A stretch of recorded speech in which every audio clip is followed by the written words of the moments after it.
some democracies, this full-fledged war that we see since February 2022 has made stronger. The political West, the countries of the political West are a case in point, defense.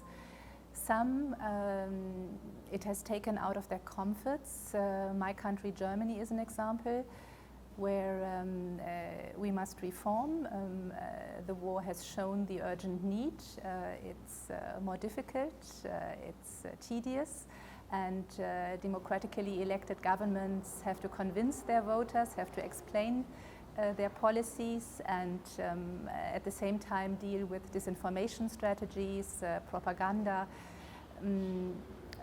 Then we have, to our surprise, I believe, seen more democracies than we thought abstaining in UN votes. So that is important because that is a group of countries that we probably did not pay enough attention to, and this is something that has to change in the future. Which brings me to the EU, that has taken up the opportunity in the crisis, which is good, regarding own reforms, also regarding enlargement, giving up this old ambiguity between neighborhood and enlargement policies. In some, the full-fledged war has made Europe understand itself better again, or being reminded of being a peace project and returning to its core of protecting the fundamental values enshrined in Article 2 Treaty on European Union.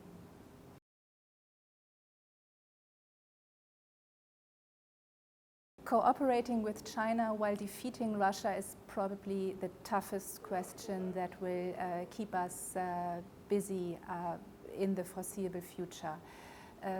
We are all aware of the new concept de-risking in opposition to decoupling, as put forward by the EU Commission President Ursula von der Leyen and also by the G7 rich democracies.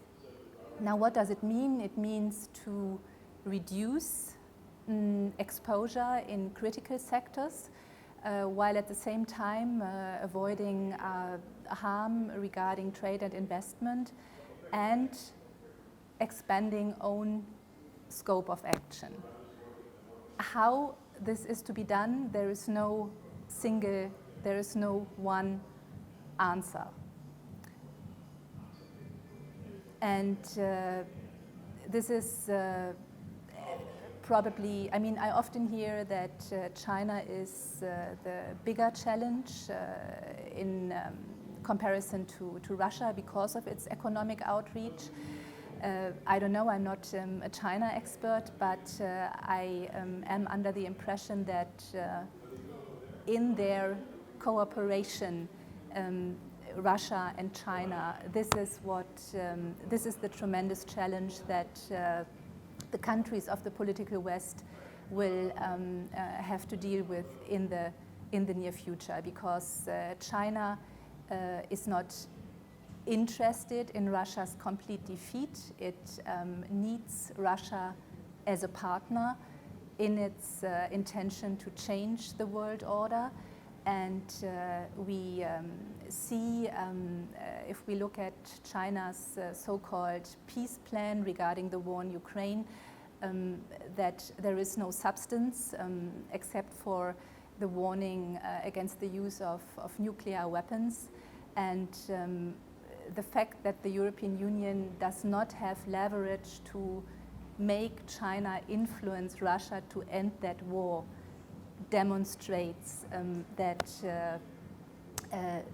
there is a lack of leverage, and why it is so important and so strategically difficult to find that scope of action.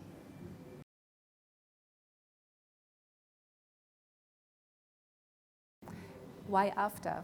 We must act now. We cannot claim that there is European strategic autonomy or European sovereignty at present.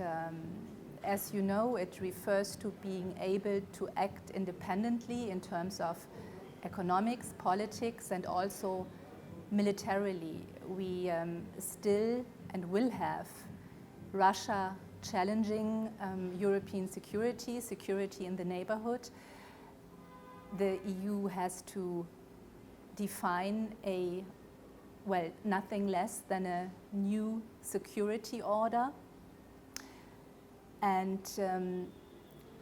this brings me also to the point that strategic autonomy or European sovereignty is not something static. It's a process, and particularly in a world that is less predictable and more transactional, it's a process where the political West has to work permanently to ensure own scope of action.